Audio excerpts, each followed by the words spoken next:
আসসালামু আলাইকুম। এটা হচ্ছে আমার গাছের আপডেট। এই যে কয়েকদিন ছিলাম না, পুরা মিষ্টি আলু ভরে গিয়েছে।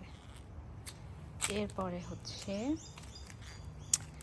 এই যে এটা হচ্ছে কাঁচামরিচ, গাছে প্রচুর আসছে আলহামদুলিল্লাহ।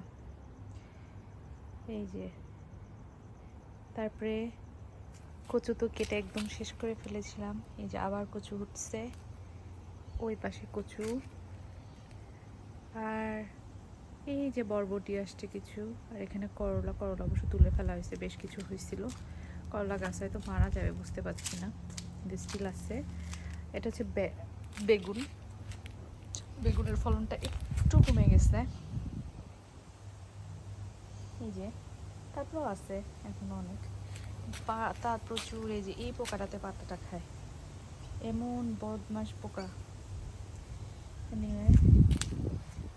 এই যে এখানেও বেগুন আছে, বেগুন রেগুলারই আসতেছে। আর এই হচ্ছে আমার এই ছোট্ট বাগানের আপডেট।